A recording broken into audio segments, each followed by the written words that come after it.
will hear from Calgary Emergency Management Agency Chief Sue Henry, City of Calgary Water Services Director Nancy Mackay, Calgary Fire Department Chief Steve Dongworth, City of Calgary Mayor Jody Gondek, and City of Airdrie Mayor Peter Brown. Chief, over to you. Thank you. Thank you. Good afternoon. I'd like to start off by saying thank you to the citizens of Calgary. Calgary, we know you've been taking this seriously, and we need you to continue to do so.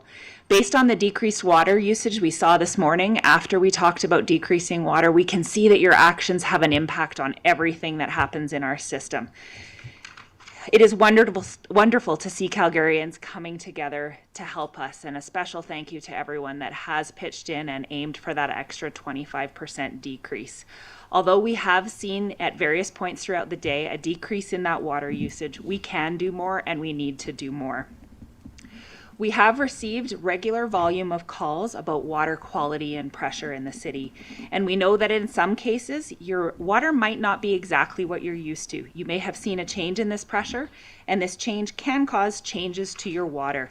Our water quality continues to meet or exceed guidelines. Only those communities in the boil water advisory need to take extra actions and boil their water for 1 minute before consuming, and that is the community of Bowness. If you are concerned about your water, please call 311 and log a ticket with 311. Thank you for reaching out with all of your different questions through 311 and through social media. We have received several requests for clarification around showering. In general, we are asking that you cut your standard shower time, whatever that looks like to you. I know showering is very different for people, but we're asking you to get in, do the basics, and get out. Take at least 25% off of the normal time that you would take. We also want to encourage you that now is not the right time to wash your car. You need to drink water. You don't need to wash your vehicle unless for some reason there's a health and safety risk associated with your vehicle. Our bylaw and enforcement teams have now received over 170 calls. We are following up on all of the calls and educating those who aren't using water responsibly. Tickets are a last resort when situations do escalate, but warnings are issued first.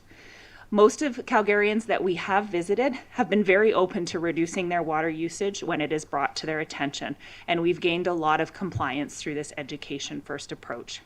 Most of the complaints that we've received are around people watering their lawns or around automated sprinkler systems.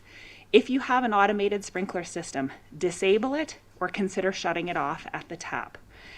As a reminder, the outdoor watering of plants, trees and shrubs, and outdoor washing is still restricted as we are in stage 4 of water restrictions.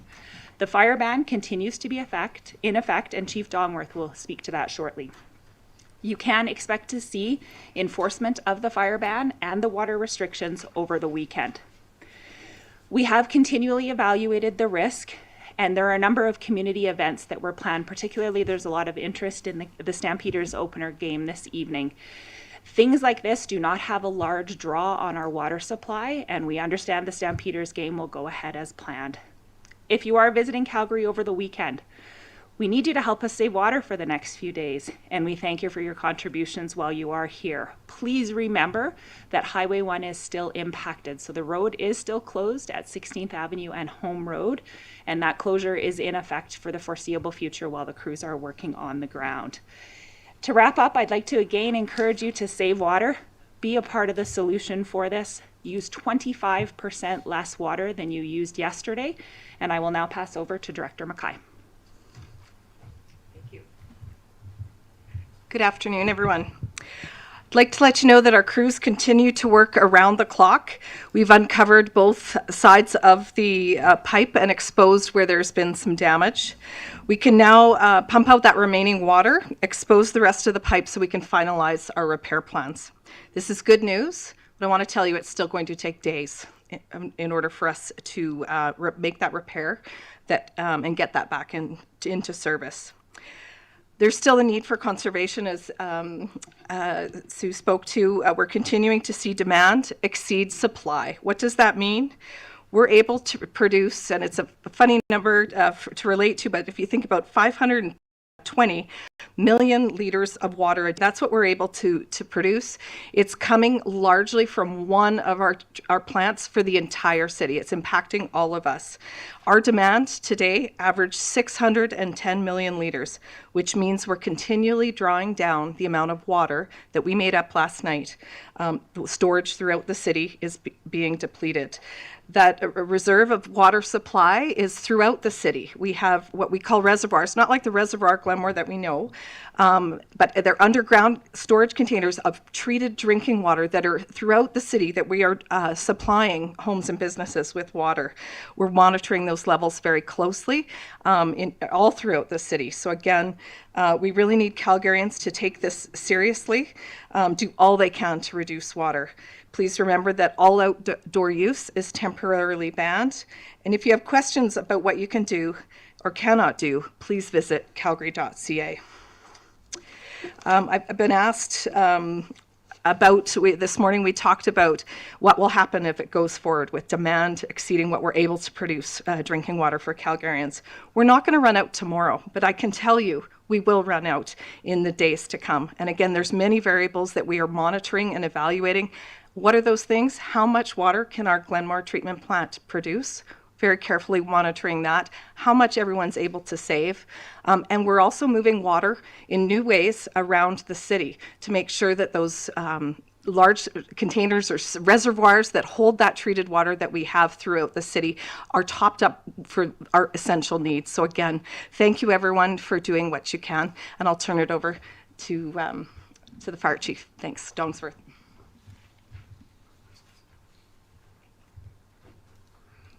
Good afternoon, everyone. We as well are working hard to ensure the safety of all Calgarians. Our firefighters are really committed to their community. We've done a lot of planning over the last 24 or more hours, 36 hours, however long this has been going, in terms of making sure we can continue to provide the best service possible. Ultimately, though, water is an essential commodity for us to fight fires and to protect our community, and that's essential for everyone to know. The fire department needs water to keep all of you safe. So we're asking you to reduce your water usage, as the previous speakers have just mentioned, as much as possible over the next few days, so that we have enough to do our work in keeping you safe. We have plans to supplement water supply where necessary, to change our tactics to reflect the fact that we may not have as much water as we need in some circumstances, and also to redeploy some of our apparatus and equipment across the city. We're here for you as always, but you can help by taking all precautions to prevent fires. You can help to save homes and save lives by taking small steps, of course, like just been mentioned, doing your laundry next week, taking shorter showers, not watering your lawn, delaying your plans to have a fire pit at the weekend. The most common causes of fire are cooking and smoking. So for that reason, we are appealing to Calgarians to be very careful when they're cooking, not to leave their cooking unattended, and to be careful as you dispose of smoking materials. As has been mentioned, we have a fire ban in place, and I realize that's difficult for some people when we have such nice weather. But again, anything we can do to reduce the incidence of fires, particularly over the next few days, is essential. We've also restricted the hot works permits. It's where people want to do welding in the construction industry or anything else that involves tools that create high heat, propane torches, tiger torches, those kinds of things. Again, a fairly common cause of fire. It's impacting roofing companies and people like that. I apologize for that, but we see that as absolutely necessary to minimize the risk of fire during this difficult time. If you're enjoying Calgary's green spaces this weekend, remember that dry vegetation and smoking materials don't mix. Move dry vegetation from your yard to your green bin. Prune tree branches at least 2 meters from the ground. Anything you can do to reduce the incidence of fire or fires from spreading will help us. Working smoke alarms save lives. Always remember that. This is a good time to check your smoke alarms and check your fire extinguishers. And I'll remind you again, the Calgary Fire Department here is to help you. But we would ask in this circumstance that you do what you can to help us. And you can help us by taking steps to conserve water until our supply is fully restored, as well as doing everything you can to prevent fires from occurring in the next little while. Thank you very much. I'm sorry, I should have asked the mayor to the stage. I beg your pardon. Good afternoon, everyone. Let me just start by plainly explaining what's happening, because there's been a lot of questions about why is this impacting all of Calgary if it's just a feeder main that's up in the north part of the city. It's because you can consider it like an artery or a transmission line. So this is the piece of infrastructure that flows water to all of the reservoirs that are located in the various communities in Calgary. As our director mentioned, there's about 23 of these reservoirs, and it's like a tank that's full of water. And that tank is what gets water out to all of the communities. So as we are drawing down on those tanks, that's where we're going to get to a point where we run out of water if we don't start practicing some conservation. So that's why it's important for all of us to be reducing our water consumption. I want to thank Calgarians who have been practicing water conservation. I know you have been working hard to reduce the amount of water that you're using, as well as the folks in our neighboring communities. I know that a lot of them have also been trying to conserve water in this challenging time. And we greatly appreciate that our municipal neighbors have followed our lead on water restrictions that we've put in place. We're in the midst of a significant water supply challenge, and it requires a unified effort from all of us. Our water resources are interconnected within the region, and what's happening in one community definitely impacts the other. And that's why it's important that we all come together collectively to reduce our usage by 25%. And as we continue to actively work with neighboring communities like Airdrie, we are sharing resources, strategies, and information in an effort to create a resilient plan that will allow us to have a safe water supply. And our collaboration is absolutely a testament to the strength of our region. With that, I'd like to invite Mayor Peter Brown from Airdrie to come up.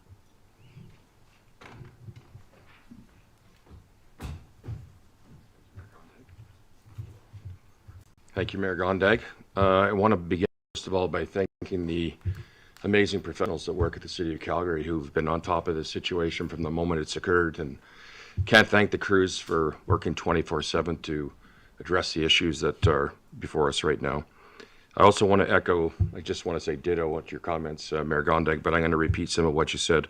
I also want to thank Airdrie residents for doing their part and reducing their usages, but those who don't know, quite surprised today to learn many people in Airdrie don't know where their water comes from. So it comes from Calgary. We're very fortunate to have an amazing relationship with the City of Calgary, and they've been supplying us water for decades, and that's going to continue. So just want to remind everybody, we're all in this together, and make sure that when we're doing anything, this is such a critical time that every drop counts.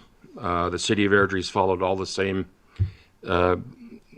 Calgary's lead in closing our pools, our arenas, recreation facilities, outdoor spaces until such time as this situation's been rectified. The city obviously is also taking the lead. We're not watering any plants, grass, trees, nothing. Everything's shut down. We've spoken to our top 100 users of water. Two of them, the two top, and the other ones have received letters, and we're going to continue to do that. We're active in doing everything possible to help our neighbors here in Calgary. So I'm going to ask again to Airdrie residents and those in Chestermere and Strathmore, sorry, speaking on behalf of those communities, but do your part as well. Let's all contribute to getting to that 25% goal. Use less water and make sure that we're doing everything possible to resolve this situation, to create opportunities to conserve water. And the sooner we do that, the better we're all going to be in the long term. So thank you very much. And just remind everybody, follow the social media feeds, certainly in the City of Airdrie. Go to our website, and there'll be updated information all the time. And again, a great thanks to the City of Calgary for keeping us right up to date from the moment this occurred. Thank you very much, Mayor Gondag. Thank you, Mayor Brown. So simply put, the biggest message today is that we are using more water than we're able to produce. So think carefully every time you turn on the tap, or think about running the dishwasher, or you're going to consider having a shower. So talk to your friends as well, and talk to your neighbors. Remind people that we all have to put in a collective effort here.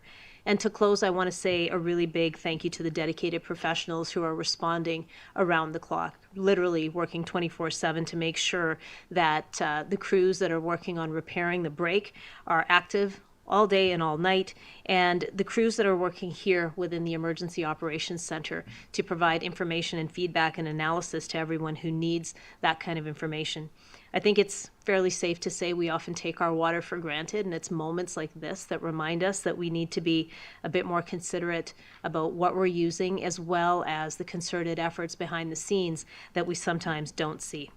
The expertise and commitment of the teams that are helping us through this difficult time deserves a great deal of gratitude from all of us. And I also want to thank Councillor Sharp and Councillor Wong, who have been actively out in the community and engaging with the City of Calgary teams to make sure that their residents are well served in the midst of this situation. With that, I'll turn it over to you. Yeah, we'll open it up to questions. Yeah, just a question on the flow pipe that was being, this large flow pipe. It's apparently big enough to drive a vehicle through. What needs to happen? Does that whole thing need to be replaced in that 2-block area? And if so, where does that come from? Do we have a pipe like that, or does it have to come from somewhere else? Thanks for the question, which is what happens? We've got a break in this pipe. What takes place? And do we have parts? What does that look like? As I mentioned earlier, we are just able now to have a look at that, and we're going to extend that further so we can see the extent of the damage and then put a plan together. Our engineering team has been putting together a plan with different scenarios right now. We keep parts in place, especially for major feeder mains like this. And what I'm hearing is we've got, and we always do that planning for regular maintenance and having parts on site. So my understanding is we've got what we need, but we really need to identify and look at the entire situation once we get that first close look and then finalize those plans.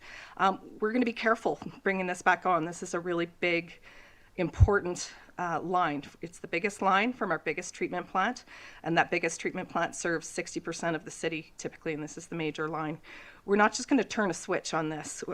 We are going to make sure that it's going to the integrity is there. We're wanting to make sure we follow all the proper procedures for water quality, working closely with our Alberta Health Services folks. So there's a lot of steps to make sure that it's right and it's doing what it's supposed to do, and we're protecting public health in addition to ensuring the supply is there for the essential things like firefighting.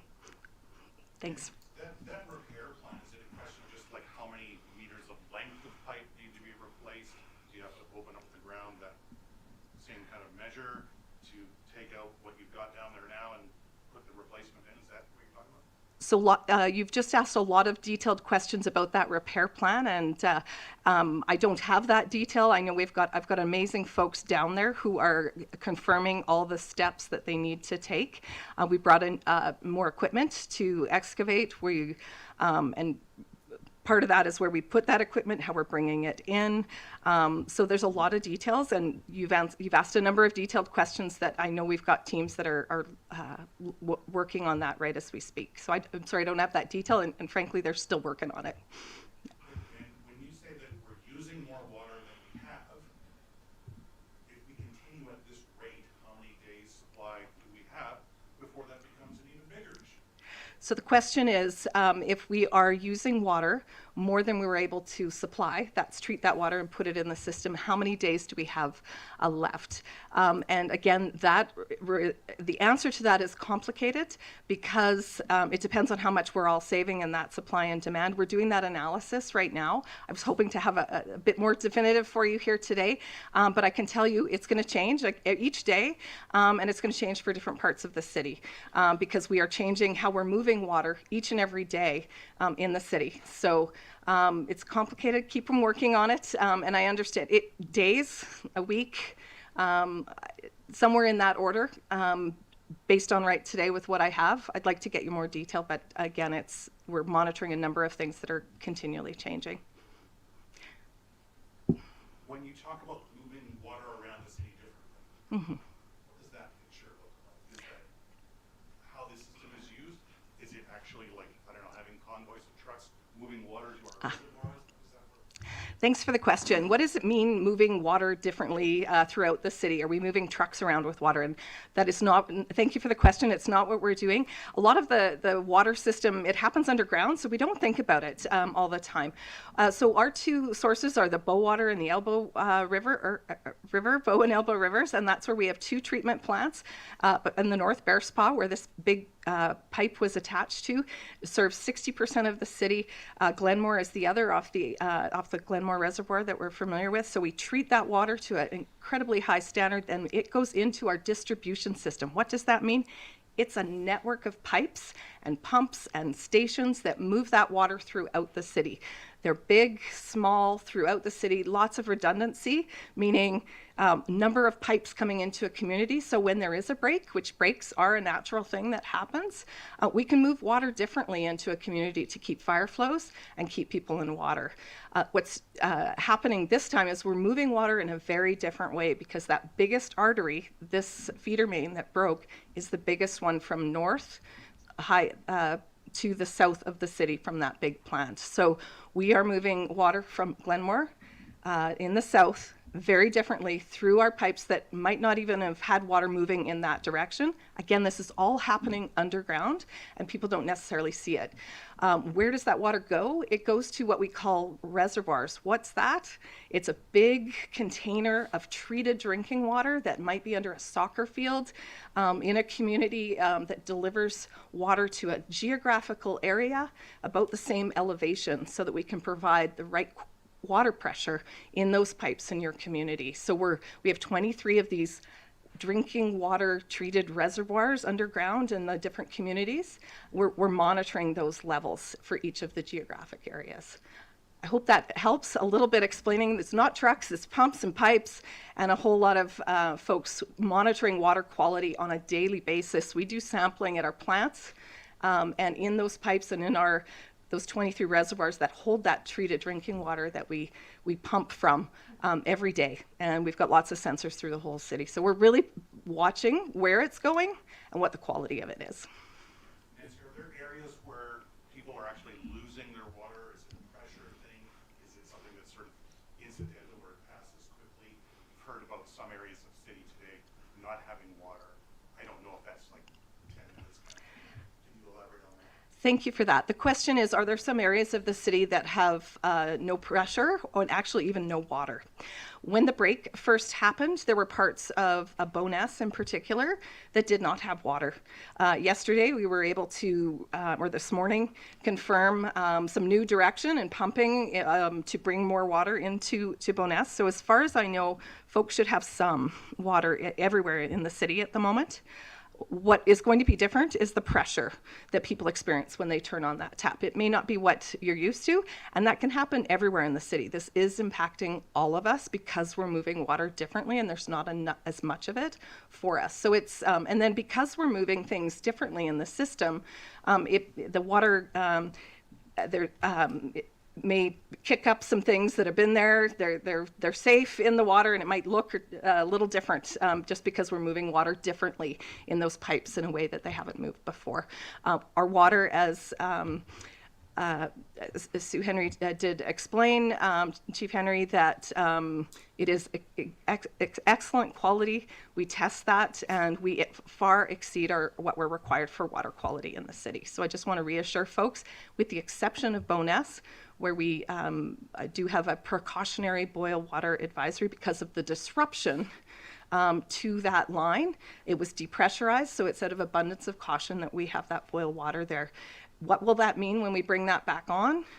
It is, we are required to flush and do some different testing. We can't do that right now because we don't have the water to do it. So that boil water is really important. It is precautionary though. Is there a point where the length of time it will take to fix this pipe as you discover more of what the situation is, that you have to use additional measures to move water around? Are there any more measures you could do, or are you just sort of stuck with what you have now? The question is, are we looking at additional different measures to move water around the city? What I can tell you is I have an amazing team of folks that are coming up with some different options each day. And we're trying different things because we're facing different challenges, and we're monitoring the system, and they are coming up with something new every day. So I think we've done a lot. We're limited with the infrastructure that is built over generations that we have in Calgary and that we maintain, and we can't put a new pipe in. It takes a long time to plan and build new infrastructure in water. Often, for our big stuff, it can take 8-10 years to build things. So we're working with what we have to do the best we can, and the team is doing a fantastic job. Any other questions? If I can, I was just going to say, I know that you said that the Stamps game doesn't necessarily use a ton of water, but I can imagine that some people sitting at home thinking, well, I'm shortening my showers and I'm not doing my dishes. Meanwhile, there's all these people in the stadium using water. What would you maybe say to folks that might get a bit fed up with this and see that? So what's really important, I think, for all of us is to do our part. And individually, what can you do? And I think going to watch a football game, sense of community. We looked at water use at the stadium, and we couldn't make the case that was going to save it, any more water. So it's really each individually in both your business, your operations, your facilities, your homes, churches, community or association. What can you do each and every day? And I would certainly hope that folks are thinking about that too as they're going to the game and enjoying the game. Thanks. One other thing, Nancy, and that is for water usage, like in people's houses, is there any benefit to delaying when they get to using the dishwasher? Do that at 11 o'clock at night or 1 o'clock in the morning, anything like that? Thanks for the question, which is around delaying the water using activities, for example, laundry, that type of a thing. At the moment, it's about for us, it's about total volume. What happens during the evening when folks are clearly asleep is that we are able to recover and pump to our stations. Over the course of the day, as I mentioned, our demand, that's the use of water, is higher than we're able to produce. So it's actually the gross numbers for us right now that really matter. So again, if you can delay rather than just adjust the time of the day, that's most appreciated. And really thank you, everyone. Anything else for Nancy? Good. Any other questions for Chief Henry?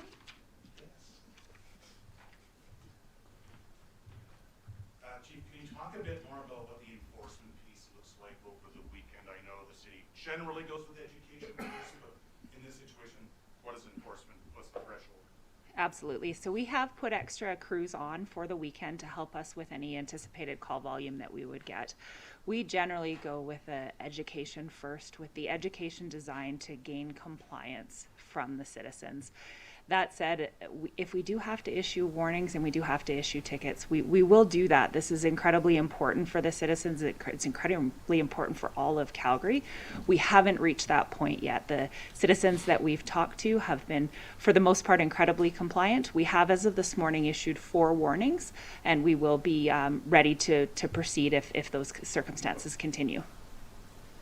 And what's the threshold for a state of local emergency to be declared in a situation like this? Is there any advantage to doing that? The state of local emergency provides us a number of different powers under the under the Alberta Emergency Management Act. Those powers are very specific in what they provide, and there currently are not any powers that are listed in there that the City of Calgary needs to be able to complete this work and coordinate this work. We have everything in place already, so the state of local emergency would not provide us any additional advantage. Any other questions